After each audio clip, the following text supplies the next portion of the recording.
الحمد لله رب العالمين والصلاة والسلام على أشرف الأنبياء والمرسلين نبينا محمد وعلى آله وصحبه أجمعين. Assalamu alaikum wa rahmatullahi wa barakatuh. Құрметті бауырлар, Алла қаласа бүгін біз Мабдаул Қира кітабының бірінші томының соңғы 52-ші сабағын өтетін боламыз. Алланың қалауымен ғана, Алланың қолдауымен ғана, біздің мықтылығымыз емес, тек қана Алланың қолдауымен ғана біз иншалла бүгін осы бірінші томды бітіретін боламыз. Бүгінгі 52-ші, яғни бірінші томның соңғы сабағында келген сөздермен танысатын болсақ, бірінші сөзіміз талласа, көпшесі талласат болып жасалады. Бұл бізде кәдімгі өзіміз бұған дейін талай үйренген шүберек, сүрткіш деген мағынаны білдіретін сөз. Кішкентай ғана трәпканың бір кесіндісі, соны талласа дейді. Жалпы осыған ұқсас кез келген бір өшіретін, сүртетін нәрселерді талласа деп айтайды. Сонымен қатар бұның ең алдыңғы сабақтарда біз өткен миншафатун, миншафун, нашафун, нашафатун деген сияқты осындай астына мынандай синонимдес сөздер берілген. Бұлардың бәрі осы сүрткіш, шүберек деген мағынаны білдіреді. Келесі сөз қитта. Бұл бізде қандай да бір нәрсенің кесіндісі дегенді білдіреді. Көпшесі қитта. 11-ші, 36-ші сабақтарды қарасаңыз болады. Және де қосымша енді ол жақта жүгіріп жүрмеу үшін мына жерге мен беріп қойдым. Міне қитта дегеніміз қитта. Бұл бізде қандай да бір нәрсенің бөлігі, қиындысы, именно бір нәрсенің бөлінесі, көзге кесілген жері, кесек дейді, тілім дейді қазақтарда. Сонымен қатар әскери нелерге қатысты бұны әскери бір бөлімше деп те атайды. Сонымен қатар кез келген нәрсенің бір үзіндісі, бөлігі, бұның бәрі осылай қитта деп айтылады. Енді осындай қитталары жоқ, теп-тегіс болған нәрсені жами деп айтайды. Жами, яғни толықтай, барлық дегенді білдіреді. Барлық. Сонымен қатар бұл сөздің жамиаттың мысалы куллун, шамилун, кафатун, камилун, мажму деген мағыналас синонимдес сөздер бар. Бұлардың барлығы енді өзінің сөйлеміне, ортасына қарай әртүрлі қолданылады. Бүгінгі біздің сабақта келген сөздер мынау, жамиа дегеніміз. Келесі сөз бізде сәмін деген сөз бар сабақта, көпшесі сумун. Бұл бізде жалпы сары май, сүттен алынатын сары май. Келесі сөз бізде жисір, бүгінгі сабақта өтілген жисір, көпшесі жусур. Бұл бізде көпір, төсеме, өткел дегенде мағынасы бар. Сонымен қатар үйінде топырақтан жасалған бір төмпешік, бөгет дегенде мағынасы бар, жисір. Сонымен қатар жисір дегеніміз бұл как бы әдеби араб тілінде қолданылады. Арабтар кейде кубри деп те қолданылады. Түріктерден көпір деген сөзден алып кубри деп те айтып жатады. Мысалы, Мысырға барсаңыздар, естисіздер, кубри деп айтылады. Келесі сөз бізде жарра, яжарру, немесе жарра, яжурру деген етістік. Оның несі маздары жаррун. Бұл бізде қандай да бір нәрсені тарту, сүйреу деген мағынаны білдіреді. Сонымен қатар тасу, тасымалдау дегенде мағынасы бар. Сонымен қатар сөзді ілік септігіне қою, яғни мәжрур қылу деген сөз бар. Мысалы, жарартул калима деп айтамыз. Қандай да бір сөзге кәсіра харакатын қою дегенді білдіреді, немесе мәжрур қылдым, жарарту. Жарраның грамматикалық тұрғыдан айтқан кезде, яғни кәсіра қойған кезде осы жарра деген естіп қолданылады. Ал негізі бұның мағынасы тарту, сүйреу деген мағынаны білдіреді. Келесі сөз біздің бұл сабақта келгені, бұл маздар күйінде келген етістігі хараса, яхрусу, маздары хирасатун немесе харсун, бұл күзету. Біз қандай да бір күзетші адамды, мысалы, харис дейміз. Харисул марма дейді, мысалы, вратар деген, тура сол сияқты. Маздары міне хирасатун немесе харс, бұл бізде күзету, қорғау, сақтау дегенді білдіреді. Ал енді сіз бір нәрсені қорғайтын болсаңыз, ана харасту деп айтылады. Хараса, яхрусу. Ана ахрусу әл-марма. Марма деген ворота, футболдағы, сонда ахрусу. Ахрусул байта. Үйді қорғап тұрмын, күзетіп тұрмын деген сияқты мағынада қолданылады. Келесі сөз зиллун, көпшесі зилал. Бұл бізде көлеңке, сая, пана дегенді білдіреді. Келесі сөзіміз біздің раиб деген сөз бар. Раиб бұл кәдімгі арабтарда өте жиі қолданылатын айран деген сөз, ашқы, үйған айран, қышқыл сүт дегенді білдіреді. Раиб, көбінесе кефирға раиб деп атайды арабтар. Келесі сабақта келген бір сөз, бұл маздар күйінде ихтитафпен келген, бірақ етістігі бұның ихтатафа, яхтатифу, ихтитаф. Бұл қандай да бір нәрсені жырып тұрып тартып алуды білдіреді, ұрлап алу деген. Мысалы, қандай да біреудің қолында болса, аузында болса, жұлып тұрып алып қашуды, соны ихтатафа деп айтады. Міне мына жақта біз жұлып алу деп екінші мағынасымен бергенбіз, бұл негізгі мағынасы. сонымен қатар мысалы қандай да біреудің қолында бір пакет болса, қолында бір кошелек болса, соны ұрлап алып бүйтіп қашқан кезде соны ихтатафа деп айтылады. Сонымен қатар бұл сөзді мынау қызды алып қашу деген әдетке де қатысты қолданылады.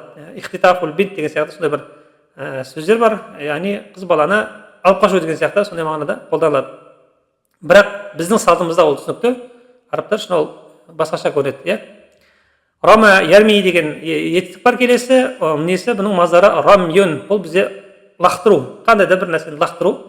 Біз қажылыққа барған кезде рамю әл жамарат деген сөз бар, жамарат тастарға тас лақтыру, сонда осы рама қолданылады. Құранда да Алла Тағала айтады: "Ва ма рамайта ид рамайта, валакин Аллах рама", яғни сен емес лақтырған кезде сен емес ол лақтырған, бірақ ол Алла лақтырған деген сияқты. Тура сол сияқты біз Алла қаласа бүгін міне кітаптың осы бірінші томның соңғы сабағын өтіп жатқан кезде бұл біздің кереметтілігімізден, біздің бір білімділігімізден бір болып жатқан нәрсе емес.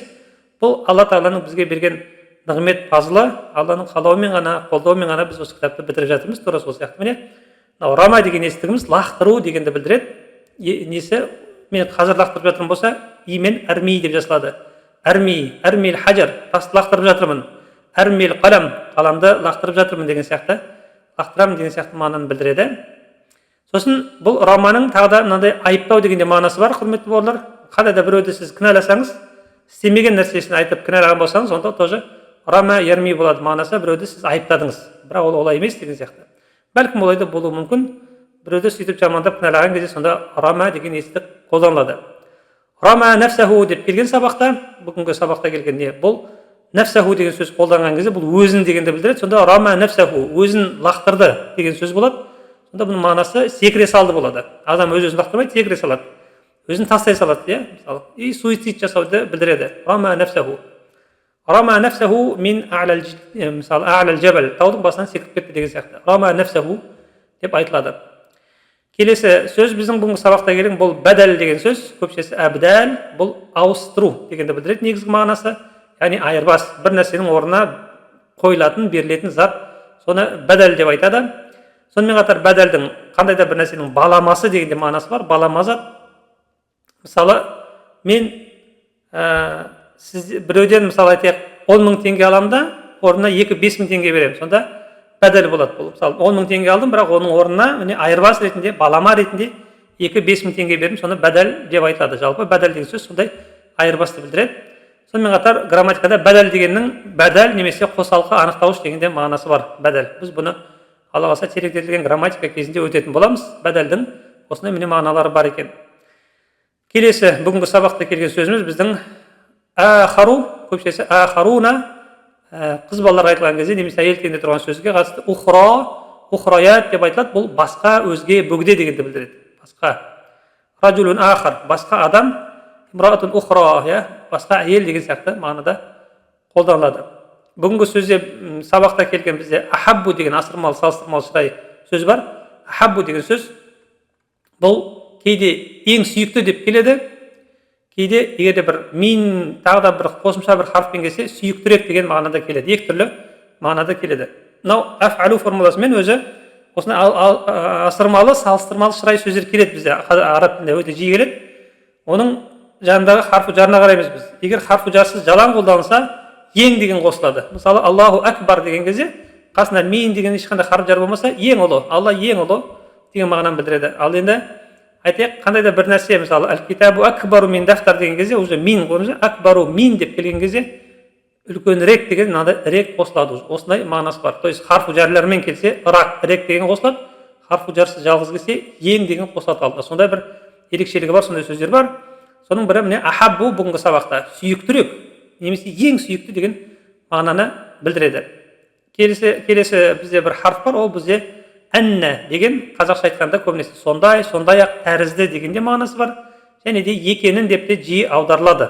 Ашхаду әнна Мұхаммадан Абдуллахи ва Расулух деген кезде біз Мұхаммедтің саллаллаху алейхи ва саллям Алла Тағаланың пендесі немесе құлы және елшісі екенін деген осы әнна шығады. Екенін мойындаймыз. Ашхаду, мен мойындаймын, әнна Мұхаммадан Абдуллахи ва Расулух, Мұхаммедтің саллаллаху алейхи ва саллям Алла Тағаланың құлы және елшісі екенін, осы жердегі әнна екенін деп аударылады. Бірақ бұл жалпы әнна деген сөзіміз контекстке қарай сондай аударылады. Жалпы сондай-ақ тәрізді қалай дұрыс келеді, қазақшаға қалай ыңғайлы. Арабшадан қазақшаға аударған кезде сіздер осы нәрсеге мән беріңіздер. Просто так арабша осылай тұр екен деп бүйтіп аударылмайды. Қазақшаға біздің өзіміздің тілімізге сәйкес аударылу керек. Кейбір кезде мынау соңғы уақытта біздің қазіргі уақытта мынау арабша терминдерді кішкене азайтып қазақшаны көп қолданайық деп айтады ғой. Міне тура сол нәрсені мен де қолдаймын. Өзіміздің қазағымыздың тілі бар, сол нәрсені біз нетуіміз керекпіз. Яғни барлығын алып арабшалап бүйтіп сыйлық дегенді хадия деп бүйтіп айтудың қажеті жоқ. Біздің өзіміздің сыйлық деген сөзіміз бар. Әннің өзінің мысалы осындай екенін немесе сол сөйлемге сәйкес аударылу керек, жақсы ма? Осыған қатты мән беріңіздер. Әннаху деген мынау осы сабақта мынау әннадан әрі қарай туындап шыққан нәрсе, яғни оның осындай екенін деген сияқты. Жаңа айтқандай, оның осындай екенін. Кейін бүгінгі сабақта бізде келесі сөзіміз бізде айю деген сөз бар. Бұл айю дегеніміз өте әмбебап сөз. Бұны біз тек қана сұрақ деп айта алмаймыз, тек қана шарт деп айта алмаймыз, әртүрлі бұның қолданысы бар. Жалпы алғанда ең негізгі мағынасы бұның қай неде болса да, бұл қайсы қай дегенді білдіреді. Қайсы қай деген мағынаны білдіреді. Сұрақ күйінде де келсе де, шарт күйінде келсе де, қандай неде келсе де, бұл осы қайсы қай деген мағынада келеді. Бірақ мынау айю сөзі жаңағыдай сұраулы мағынамен де, шарттық мағынамен де, басқаларымен де келе алады, құрметті бауырлар. Бүгінгі сұрақта бірақ бізде бұл сұрақпен келген екен. Яғни айюхум мысалы. Айюкум деген сияқты солай келген мағынасы. Олардың қайсысы? Мынау айюдан кейінгі сөзге қарайсыздар. Хум, олардың қайсысы? Айюкум, сендердің қайсыларың? Айюна, біздің қайсымыз деген сияқты сондай бір айю сол ажыратып тұрушы бір сөз сондай сұрақты білдіреді. Өз араб тілінде 11 сұрақ болса, соның біреуі осы айю сөзі. Және бұл айю именно осы сөз ғана бізде айю, айя, айи деп үш түрлі харакатпен келе алады. Айю, айя, айи деген сияқты. Мысалы мына жерде айюна, біздің мынау дегеніміз біз, содан айюна актару иштихадан. Біздің қайсымыз актару иштихадан. Яғни біздің қайсымыз ынталырақпыз, қайсымыздың ыждахатымыз басымырақ деген мағынаны білдіреді. Иштихат деген мынау барлық күшті салу, талпыну, күш жігер көрсету дегенді білдіреді. Сонда қайсымыз ыждахат жағынан көбірекпіз, күштірекпіз деген мағынаны білдіреді. Келесі бүгінгі сабақта келген сөзіміз біздің уаджада, яджиду, тауып алу бір нәрсені, маздары уаджидун немесе уиждан. Бұл бізден бір нәрсені тауып алу, немесе бір нәрсені кездестіру, жолығу деген, бір нәрсеге қол жеткізу деген мағынаны білдіреді, сонымен сезіну дегенде мағынаны білдіреді. Уаджада, яджиду. Сіз мысалы келе жаттыңыз, жерден қалам тауып алсаңыз, уаджаттул қалама деп айта аласыз. Уаджаттул мифтаха, кілт тауып алдым. Уаджаттул китаба али сарир, мысалы төсектің үстінен кітапты тауып алдым деген сияқты сондай жиі қолданылатын сөз, кәдімгі жаттап алыңыздар. Бұның маздары уаджиду немесе уиждан болады. Тауып алу. Осы сөздің ырықсыз күйінде жасаған кезде юджат деп біз айтамыз. Бұл бізде бар болу дегенді білдіреді. Мынау мысалы тауып алу болса, мынау юджатпен бар болу, табылу деген сияқты мағынаны білдіреді. Мысалы әл-китабу юджаду фи деп біз айтамыз. Китап пәле жерде бар. Әл-китабу юджаду мысалы фи дүккен. Кітап дүкенде бар деген сияқты солай қолданылады. Мынау юджат деген сөзді негізі арабтар өте көп қолдана бермейді, бірақ жеңілдік мақсатында бізге қазақтарға, түркітілдес халықтарға осы юджатпен қолдану жеңілірек. Сол үшін біз өзіміздің кітаптарымызда басқа жерде көбірек қолданамыз. Өйткені бізге жеңіл, өйткені біз қандай да бір нәрсе бар деп айтпасақ, біздің сөйлеміміз толық емес. Сол үшін біз бар деген сөзді қолдану үшін арабтардың осы сөзін қолданамыз.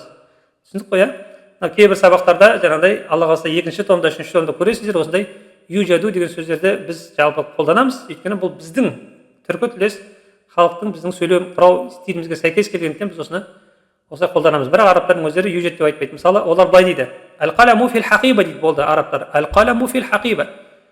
Уже ручка сумкада немесе портфельде бар деп айтады олар. Ал біз айтамыз: "Ал-қаламу юджаду фил хақиба" дейміз қазақтар. Яғни қалам екеуміз бірдей айтып тұрмыз, арабтармен біз бірдей айтып тұрмыз. Қалам неде сумкада бар. Арабтар мынау юджат дегенді уже түсініп тұр, сол үшін олар оны айтпайды. Олар ал-қаламу фил хақиба дей салады, өйткені олар уже юджатты біледі. Ал біз анау бар деген сөз айтпайынша біздің сөйлеміміз толық емес сияқты болып көрінгендіктен біз айтамыз юджат деп айтамыз. Жақсы ма? Мына сөзді қолданасыздар ма, қолданбайсыздар ма, бұл өз еріктеріңіз. Жеңілдік мақсатында қолдануға болады, бірақ сіз уже арабша емес, түркше сөйлеп тұрсыз деген сияқты. Келесі сөз бізде шайун, көпшесі әшия, бұл бізде қандай да бір зат, нәрсе дегенді білдіреді. Шайун деген мағынасы зат, нәрсе. Сосын бүгінгі сабақта бізде маракиб деген сөз келген, жекешесі маркаб, бұл бізде кез келген көлікті білдіреді. Кез келген қозғалатын құралды маркаб дейді арабтар. Сонымен қатар кемеде қайық дегенде мағынасы бар. Маркаб, маркиб деп айтып жатады. Лодка бар кәдімгі, соны маркаб, маркиб дейді. Ал бірақ жалпы кез келген қозғалатын, жүретін, адамды тасымалдайтын, жүкті тасымалдайтын кез келген нәрсені арабтар маркаб деп атайды. Маркаб көпшесі маракиб. Міне бүгінгі біздің жалпы бірінші томдағы ең соңғы сабағымызда келген сөздер осылар, мынау соңғылары келмеген, бұларды біз өзіміз қостық. Біздің осы жерге дейін келгеніміздің барлығы тек қана Алла Тағаланың қолдауымен болды. Тәммә би'аунилlah, Алла Тағаланың жәрдемімен, қолдауымен, көмегімен ғана тәммә аяқталды. Осы бірінші том, яғни ва тауфиқихи, Алла Тағаланың бізге тауфиқ беруі, сәттілік беруі арқылы ғана аяқталды. Ешбір ұстаздың бір кереметтігі, ұстаздың бір оқығандығы, ұстаздың осылай жетелегендігі емес, азаматтың бір мықтылығы деген сияқты ондай еш нәрсе емес. Алла Тағаланың ғана жәрдемі, Алла Тағаланың берген сәттілігі ғана осымен ғана аяқталып тұр бұл нәрсе. Валиллахил хамду, және де барлық мақтау тек қана Аллаға лайық. Алхамду деген мағынасы Алла Тағаланың бізге жасаған жақсылығы болсын, бізге ол бір нәрсе келсін, бізге келмесін, бізге қандай нәрсе болсын, біз Алла Тағалаға әрдайым мадақ айтуға лайықпыз. Алла Тағала ылғи да мадаққа лайық дегенді білдіреді. Яғни біз біреуге бір шүкірлік айтқанда, рахмет, алғыс айтқан кезде бір немен айтамыз ғой? Жасаған бір жақсылығы үшін, бір қандай да бір бізге бір өткен есесі үшін көбінесе сөйтіп айтамыз адамдар бір-бірімізге. Просто так біз айтпаймыз ешқашан бір адамға отыра салып, ой, сені мақтадым деген сияқты. Алла Тағала ондайға мұқтаж емес, Алла Тағала ылғи да мақтаумен неге мадаққа лайық. Сол үшін біз әлхамд дейміз. Әлхамд мағынасы сондай, ешқандай несіз, без себепсіз де себеппен де мақтау айтылатын Алла Тағала. Алла Тағала толықтай мақтауға лайық. Демек, құрметті бауырлар, қайттан ескертемін, бәріңізді сабаларыңызға түсіңіздер, қарапайымдықтарыңызды жоғалтпаңыздар. Бұл кітапта Аллаға шүкір біз бірінші томының соңғы сабағын өттік. Алла Тағаланың көмегімен ғана, Алла Тағаланың бізге берген сәттілігі, тауфиқ деген сөз сәттілігімен біз альхамдулилля міне бірінші томды бітірдік. Және де барлық мақтау тек қана Аллаға лайық. 52-ші дәріс, әд-дәрсу сәни вәл хамсун. Мынаның барлығын, сөздердің барлығын біз өттік. Енді тақырыпты оқитын болсақ, қалал муаллиму ли таламидатихи. Мұғалім өзінің таламидатихи оқушыларына қал айтты дейді. Былай дейді: айюкум я аулади, ей балаларым. Аулад дегенде енді мұғалімдер айта береді. Аулад дегенде мағынасы шәкірттерім деген сияқты мағына бұл жерде. Ей шәкірттерім дейді. Я аулади, ей шәкірттерім. Айюкум я'рифу ан яктуба смаху ва сма абихи дейді. Яқта сұрақ болу керек. Ей балаларым немесе ей оқушыларым, айюкум, міне кум тұр. Кум деген сендер, айю деген қайсысы. Сонда қайсыларың, сендердің қайсыларың. Я'рифу біледі. Сендердің қайсыларың біледі не нәрсені? Ан яктуба, жазуда деген сөз. Мынау ән мен яктуба қосылған кезде араб тілінде сондай бір ереже бар. Әжеге түсіндіріп қойайық. Ән сукунмен жазылып, сосын етістік келеді. Яф'ала, етістік келеді. Ән мен етістік келген уақытта екеуі бірігіп маздар болады. Осыны бір түсіндіріп кетейін сіздерге. Кез келген жағдайда әннен кейін етістік екеуі қосылған кезде екеуі бірігіп маздарды білдіреді. Мынау ән яктубамыз, ән мен яктуба қосылып келген кезде әл-китаба деген маздарды білдіреді уже. Сіздер мына сөйлемді екі түрлі қазақша, арабша неткен кезде, оқыған кезде былай оқи аласыздар. Мынау сөйлем осылай тұр ғой, бірақ сіздер былай дейсіздер. Айюкум я'рифул китабата. Әл-китабата деген сөз шығады. Өйткені ән мен яктуба қосылып маздарға айналып кетеді. Яғни қайсың жазуды білесіңдер деген сөз. Айюкум я'рифул китабата. Қайсың жазуды білесіңдер. Не нәрсені? Китаба тасмихи, өзінің есімін егер маздармен айтқан болсаңыздар. Уасма абихи дейді. Және әкесінің аты. Былай айтқанда бұл жерде былай айтылып отыр. Кім өзінің атымен отчествосын жазылады? Әкесінің атымен өзін жазылады, яғни атымен отчествосын деп түсінеміз енді. Отчество деген сөз кішкене түсініктірек болса осылай, болмаса өзінің атымен әкесінің атын кім жазылады? Ал егер сіздер жоқ, бізге мынау маздарсыз осылай әнмен осылай аудара береміз дейтін болсаңыздар, олай да болады. Айюкум, сендердің қайсыларың я'рифу біледі жазуды, мынау маздарға қосылып, ән бұл жерде уже екенін емес, бұл жерде кәдімгі маздарды білдіріп тұрады. Жазуды біледі. Өзінің атын исмаху уасма абихи, және өзінің әкесінің атын кім жазалады дейді. Яғни мұғалім өзінің оқушыларына айтып жатыр: ей балаларым, ей оқушыларым, сендердің қайсыларың өзінің және әкесінің есімін жаза алады, жазуды біледі дейді. Қала Шәкір, сол кезде Шәкір деген бала айтады: Ана а'рифу я сайиди дейді. Сайид деген сөз біз айттық, бұл қожайыным дегенде мағына, ұстазым дегенде мағынаны білдіреді. Мынау кітап жазылған уақытта бұл ұстаз деген мағынада қолданылған. Сол себепті ана а'рифу дейді. Мен білемін дейді. Ана а'рифу. Сұрақтың жауабы міне, я'рифу деген сұрақ, мына жақта а'рифу деген жауап келді. Фақала ал-муаллиму, фақала деген сол кезде немесе сол себепті фа сәбәбие деп білдіруі мүмкін. Фақала ал-муаллиму, то есть сіздер мына фәні екі түрлі түсіне аласыздар. Фәнің мағынасы бірден жаңағы Шәкір жауап бергеннен кейін уақыт өтіп барып ұстаз бүйтіп айтты дегенді білдіруі мүмкін, немесе фә сол себепті ұстаз оған бүйтіп айтқан болуы мүмкін. Фақала ал-муаллиму. Изен, мынау ендеше дегенді білдіреді. Өткен сабақта айтқанымыздай, ендеше, ей Шәкір, ухруж иля саббура, тақтаға шық. Ухруж иля саббура, тақтаға шық сен. Вактуб исмак васма абик. Және де өзіңнің және әкеңнің есімін жаз дейді. Мына нәрсе, былай айтқан кезде осы қазір соңғы сабақты өтіп жатырмыз, бірақ бұлда да бір пайдасы бар. Қазір иншалла мен сіздерге түсіндірем. Жақсы сабақ бұл. Түсінікті ғой, осы жерге дейінгі сөйлемдер түсінікті деп ойлаймын. Бірінші мұғалім жаңағы шәкірттерден сұрайды, қайсыларың өзінің және әкесінің есімін жаза алады дейді. Шәкір айтады, ана а'рифу, мен білемін дейді, мен жаза аламын дейді. Фақала ал-муаллим, сол кезде мұғалім айтады оған, ендеше, ухруж иля саббура. Ендеше неге шық, тақтаға шық. Вакту бисмак, мына жақта сукунмен былай келгенмен оқылған кезде вакту бисмак болып осылай оқылады. Вакту бисмак васма абик. Васма абик, мына жақта и болмайды, васма абик. Мына нәрсеге мән беріңіздер. Араб тілінде алифпен басталып, бірақ хамзатыл уаслы болатын 10 сөз бар, соның біреуі мынау есім. Сөйтіп Шәкірге айтады ұстаз, сен тақтаға шық та әкеңнің есімін және өзіңнің есімін жаз дейді. Фа, содан кейін дегенді білдіруі мүмкін ол фа, немесе жаңағы себепті білдіреді. Сол себепті хаража Шәкір немесе содан кейін кішкене деген хаража Шәкір. Қанаса, фа хаража Шәкирун иля сабура. Сөйтіп Шәкір иля сабура, тақтаға шықты. Тақта. Ва масахаха битталласа. Оны трәпкамен немесе шүберекпен, сүрткішпен сүртті. Сумма, содан кейін, міне наужу суммамыз фадан кішкене кейінірек. Біз алдында харф атф деген тақырып өткен кезде айтқанбыз. Вау, екі сөздің бір неде контекстте біріккендігін білдіреді. Ол жерде ешқандай реттілік жоқ. Одан кейін фә келеді. Фә дегеніміз кішкентай ортасында бір секундтардың өткендігін білдіреді. Бірақ олда да жақындықты білдіреді деп айтты. Ал сумма ол уже алшағырақ. Ол уже ортада бір 5-10 минут өткендікті білдіреді деген сияқты сондай бір несі бар.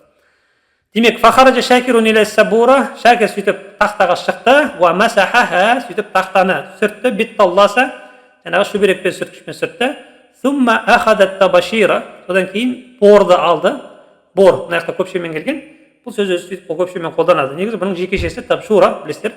Сумма ахадат табашир, одан кейін борды алды, ва катаба, сөйтіп жазды. Мына жақта катабадан кейін екі сөз қой керек, өйткені екі точка қой керек, өйткені мына жақта ол жазған жазылады мына жақта. Мынау жазған несі міне? Шәкиру ибну Арифин. Шәкир ибну Арифин болып жазылады міне. Өзінің атын жазды.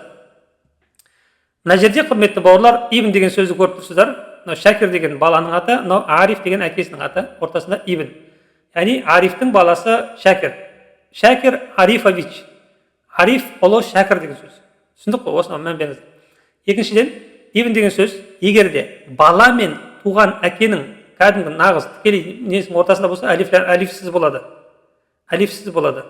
Шәкірден кейін бірден бін болса, ол значит туған баласы. Егер де Шәкірден кейін атасы жазылатын болса, әкесі емес, атасы, асыраушы, ағасы, тағы басқа, онда ибн болып әлифпен жазылады. Сондай бір ерекшеліктер бар. Соған мән беріңіздер. Бұл нәрсені сіздер жиі байқайсыздар, болашақта кітаптарыңызда тағы басқа байқайсыздар иншалла. Егер де туған әке мен баланың ортасында болатын болса, әлифсіз жазылады. Осындай бір сондай ибн деген сөзді жазудың сондай бір шағын ережесі бар.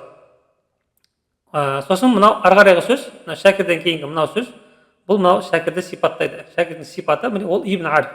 Шәкірдің сипаты ибн Ариф, Арифтің баласы Шәкір деген. Осындай сөзді жазады. Демек, Шәкірдің әкесінің аты Ариф екен.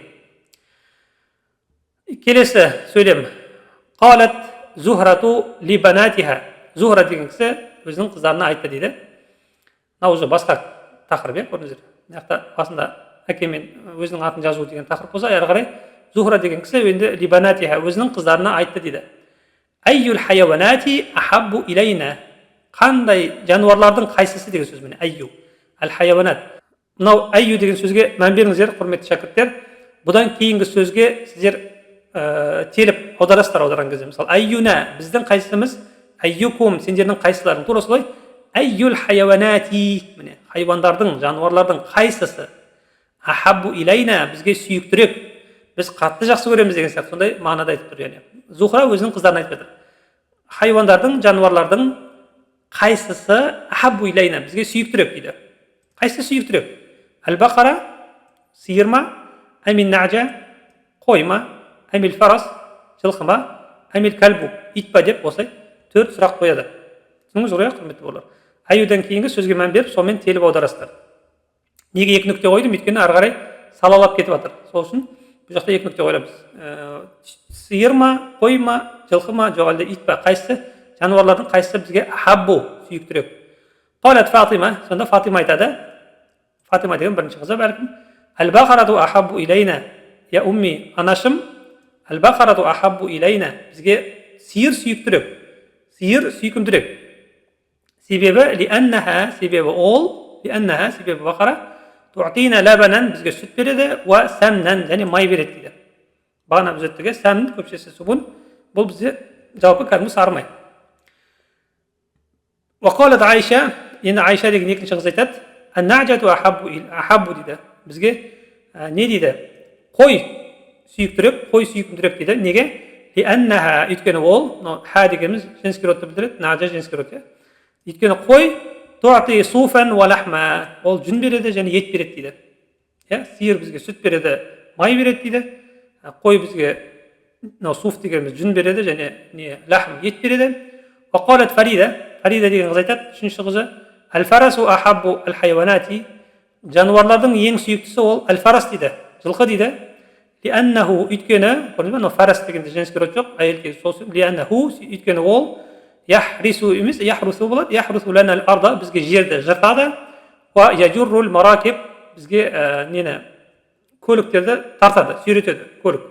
Маркаптың көпшесі маракиб. Кез келген арба, соны маракиб деп айтылады. Құрметті бауырлар, маракиб деген сөздің қолданыс аясы өте кең. Ол тек қана арбаға ғана айтылмайды, онымен қатар қазіргі уақытта көшедегі жүрген машиналарға да арабтар маракиб деп айтады. Сол себепті бұл сөзге мән беріңіздер. Бұл сондай кез келген көлік, жүкті адамды таситын барлық көліктің бәрі осылай маракиб болып қолданылады. Яқта міне жарра яжуру деген етісті қолданылған, тартады. Демек, Фаридайның айтуы бойынша жылқы бізге сүйіктірек жануарлардың. Неге? Өйткені ол яхрусу лана ал-арда, бізге жерді жыртады, ва яжуррул маракиб, сондай-ақ арба тасиды дейді. Вақалат Карима деген қыз кішкентай, ол айтады, әл-кәлбу ахаббул жамиа, бәрінен де ең сүйіктісі ол ит дейді. Ахаббул жамиа деген сөз, бәрінен де сүйіктісі ит. Лианнаху, өйткені ол яхрису лана ал-байта, ол бізге біздің үйді қорғайды деген сөз. Яхрису лана ал-байт деген сөз, үйімізді қорғап береді деген сияқты сондай мағынада қолданып отыр. Осымен екінші тақырып бітті. Енді үшінші сөйлем басқа уже текст. Бірінші, біз адамның аты мен өзінің әкесінің атын жазуды үйрендік. Екіншіде, жануарлардың қайсысы бізге сүйіктірек дегенді үйрендік. Енді әркімнің не дейді? Талғамы әртүрлі ғой. Біреуге ит ұнайды, біреуге жылқы ұнайды. Қайткен күнде бізге жалпы араб тілін үйрену керек. Үшіншісі, енді марра кәлбун, қандай да бір ит болған, марра аля жисрин, бір какой-то бір ит, какой-то бір көпірдің үстімен кетіп бара жатты деген мағынаны білдіреді. Неге мен какой-то деп аударатым, өйткені бұл жерде алиф лам жоқ. Сол себепті бұл аударған кезде сіздер сөйтіп түсінуіңіз керексіздер. Нақты біз білмейміз қандай ит, әйтеуір бір ит кетіп бара жатыр. Аля жиср, әйтеуір бір көпірдің үстіне деген сияқты. Осылай аударылады. Бірақ біз әйтеуір дегенді айтпаймыз. Бір ит, бір көпірдің деп өйстіп бір деген сөзді қолданамыз көбінесе. Бір ит, бір көпірдің үстінен марра жүріп бара жатты, өтіп бара жатты. Осыны жақсылап біліп алыңыздар. Марра кәлбун, қандай да бір ит, аля жисрин, қандай да бір көпірдің үстінен өтіп бара жатты. Сонда оның ол иттің сипаты. Ва фи фамихи, аузында қитату лахмин, кішкентай ғана еттің бір кесегі бар еді дейді. Аузында бір кесек еті бар ит бір көпірдің үстінен өтіп бара жатты дейді. Фара'a зиллаху фил ма'i, сөйтіп ол өзінің көлеңкесін судан көрді. Ра'a, жаңағы ит өзінің зил көлеңкесін суда көрді. Бұл жерде нақты көлеңкесі болуы мүмкін, күннен түскен, күннен шағылысқан көлеңкесі. Немесе судан ол кәдімгідей өзінің елесін көреді, дұрыс па? Айна сияқты ғой су. Сол себепті кәдімгі итті де көруі мүмкін. Түсінесіздер, осыған мән беріңіздер. Мына зил деген сөзді сіздер қалай аударасыздар? Зил дегенде бәлкім күннің сәулесінен түскен көлеңке ретінде көре алады. Ит қой, өйткені ол адам сияқты түсінбейді. Немесе кәдімгідей өзінің айнадан көргендей өзінің елесін судан көрді дейді. Сонда фара'a зиллаху фил ма'i, сөйтіп суда ол өзінің бейнесін көрді, көлеңкесін. Аллаху а'лам, қандай көлеңкесін, яғни күннің несімен ба, жоқ былай ма? Фазанна аннаху кальбун ахар, сөйтіп ол оны басқа ит екен деп ойлады дейді. Занна деген сөз, өткенде біз айттық, ойға келу, бірақ ол қатерде болуы мүмкін. Сонда занна аннаху кальбун ахар, ол сол иттің басқа бір ит екен деп ойлады дейді. Фифамихи қит'алу лахмин, аузында бір кесек еті бар, басқа бір ит екен деп ойлады дейді. Бір ит көпірден өтіп бара жатыр, көлеңкесін көрді судан, оны аузында еті бар, аузында бір кесек еті бар, басқа ит екен деп ойлады. Түсіндік қой, иә? Мына жерде қит'a екеуде де кесек ет деп аударылады, кесек. Фа'арада ан яхтатифаха минху дейді. Сөйтіп жаңағы ит арада ан яхтатифаха минху, тартып алғысы келді. Нені? Жаңағы кесек етті. Ха дегеніміз, мына қит'аға айтады. Мағынасы, сөйтіп ит, ана судағы иттің аузындағы етті яхтатифа, тартып алғысы келді. Арада ан. Міне, қосылып кетті. сөйтіп жаңа айтқанымыз бұл екеуі маздар болып кетеді. Фа'арада ихтитафаха немесе фа'арада ан яхтатифаха минху, ол одан жаңағы судағы иттен аузындағы етті тартып алғысы келді. Варама нафсаху фил ма, сөйтіп суға секіріп кетті дейді. Сөйтіп жаңағы көпірде кетіп бара жатқан ит рама нафсаху фил ма, суға секіріп кетті. Өз-өзін лақтырды деп айтпаймыз, өзін суға секіріп кетті. Фасақатат қит'атул лахми мин фамихи, сөйтіп фа деген сөз сол себепті дегенді білдіреді. Фа сол себепті сақатат қит'атул лахми мин фамихи, еттің жаңағы кесегі сақатат құлап қалды. Қайда? Мин фамихи, аузынан құлап қалды. Түсініңіздер ғой, көпірден секірді суға, сол кезде аузындағы ет аузынан түсіп қалды. Валам яджид шай'ан бадалаха, сөйтіп жаңағы күшігіміз, итіміз лам яджид, таппай қалды. Шай'ан, еш нәрсе таппай қалды. Бадалаха деген сөз, оның орнына деген сөз. Бадал дегеніміз орнына айырбас ретінде. Ха, ол жаңағы қитаға айтады. Ха, неге женский род, но қитаға. Сол кесек еттің орнына еш нәрсе таппай қалды дейді. Құрметті бауырлар, бүгінгі біздің жалпы бірінші томның ең соңғы сабағының ең соңғы сөйлемі осылай аяқталып тұр. Яғни қолда бар алтынның қадірін біліп, Алла Тағаланың бізге беріп жатқан осындай білімді, бұл Алланың бізге беріп жатқан білімі, осы нәрсеге шүкірлік етіп, біреу артып кетті екен, біреу бүйтті екен, сөйтті екен деп көрінген нәрсеге жүгірмей, Алланың бергеніне шүкір етіп, өзімізде бар мен бай болып осылай өмір сүрген ең дұрыс болады. Сол кезде қолымызда бар нәрсе өзімізде қалады деген сияқты. Сондай сияқты бір сілтеу бар мен үшін, менің түсінігім бойынша. Ал енді айбай анада бар екен, мынада бар екен, ананан озам, мынадан озам, ананы оқып алам, мынаны оқып алам деп көрінген нәрсеге секеңдемеген өз басым дұрыс деп санаймын. Бір нәрсені пысықтап алған дұрыс. Мен кезінде де бір жаңағы бір адамды айтатынмын, ол кісі 10 000 удар әртүрлі прием үйренген адамнан қорықпаймын, бір приемді 10 000 рет қайталаған адамнан қорқам деген сияқты бір сөз бар. Тура сол сияқты осылайдан тереңдеп, өздеріңізді пысықтап, әрбір сөзді жаттап, қолданып, үйреніп осылай оқитын болсаңыздар, бұл сіздерге берекелі білім болады. Чем такалюмді бір оқыдым, мабдалды бір оқыдым, ананы бір оқыдым, мынаны бір оқыдым деп 100 кітап оқығаннан гөрі, өзім ойымша. Бірақ қайткен күнде пысықтау керек, адам өзін тереңдетіп оқу керек әр кезде. Және де білімнің тек Алладан екенін біліңіздер. Білім ол сіздердің мықтылықтарыңыздан, памяттеріңіздің күштілігінен басқа да емес, тек қана Алла Тағаланың бергені. Алла Тағала ең алғаш Адам алейхиссалам жаратқан уақытта да ең бірінші берген несі, өзінің тарапынан берген несі, нығметі ол білім. Білесіздер. Біздің Құранның өзі түскен уақытта білімді ең бірінші айтып бастайды. Сонымен қатар Адам алейхиссаламға ең бірінші білімді үйретеді. Періштелерден сол арқылы асырады былайша айтқан кезде. Енді қазір 52-ші сабақтың қазақша тапсырмаларын орындаймыз иншалла. Сонымен Алла қаласа осы кітаптың бірінші томын аяқтаймыз. 52-ші тапсырма тәмрин емес, мен үшін тапсырма немесе жаттығу деп айтқан дұрысырақ. Қазақтың өзіміздің сөздері бар, сол себептен тәмрин емес, тапсырма деп мен айтамын. Төмендегі сөйлемдерді араб тіліне аударыңыз. Мұғалім оқушыларға деп сұрады дейді. Мұғалім оқушыларға деп сұрады емес, оқушылардан деп сұрады деп айтқан дұрыс. Мұғалім оқушылардан: балалар, кешегі дәрісті қайсысын оқыдың деп сұрады. Саалал муаллиму ат-таламидата деп айтқан дұрысырақ болады. мин деп айтады кейбір бірақ көбінесе неме айтқан жақсы деп ойлаймын. Саала ал-таламидата деп кәдімгі несімен мафғул бих ретінде берген дұрыс деп ойлаймын. Саала ал-муаллиму ат-таламидата, мұғалім оқушылардан сұрады. Балалар дегенде я аулади немесе я ауладу деп айта беруге болады. Я ауладу, я аулади. Кешегі дәрісті қайсың оқыдың? Айюкум қайсың? Міне айюкум қайсың деген сен деп тұр ма? Айюкум қараа дәрсәл әмси. Кешегі дәрісте айюкум қараа дәрсәл әмси. Мына жерде сұрақ тұр және үтір тұр. Бұл екеуі қатар тұрмайды. Негізі мына жақта тек қана сұрақ тұру керек. Үтір болмайды, иә? Білесіздер грамматиканы. Үтір тұрса нүкте тұрмайды деген сияқты не бар, иә? Нүкте тұрған жерде сұрақ тұрмайды, сұрақ тұрған жерде леп белгісі болмайды деген сияқты. Мына жерде былай болмайды. Грамматикалық тұрғыдан қазақшада дұрыс жазуға мән беріңіздер, иә?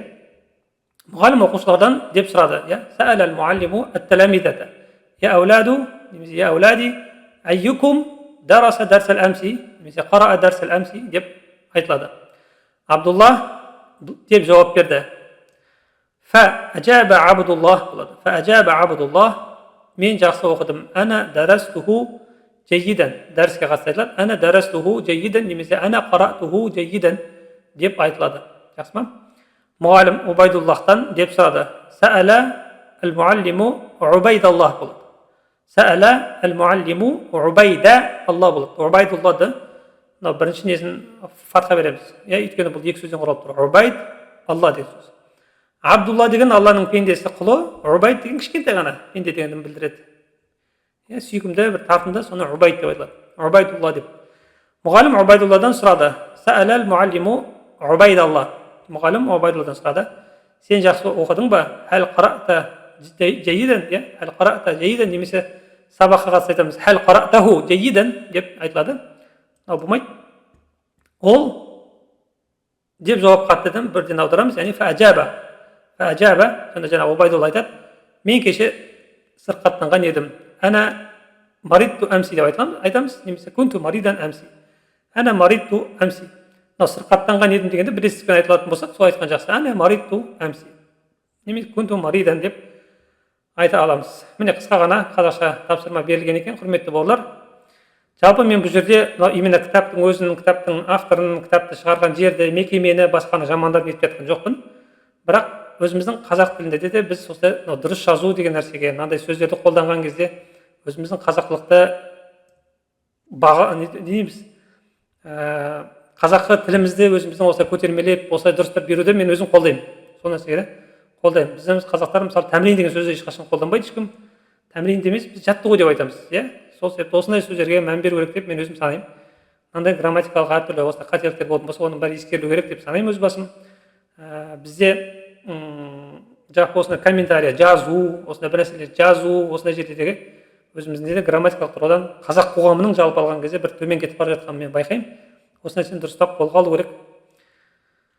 Мысалы, мына жақта лұғат деп берген, қазақтар лұғат деп айтпайды, қазақтар сөздік дейді. Сондай осындай нелерге мен кішкене мән беремін.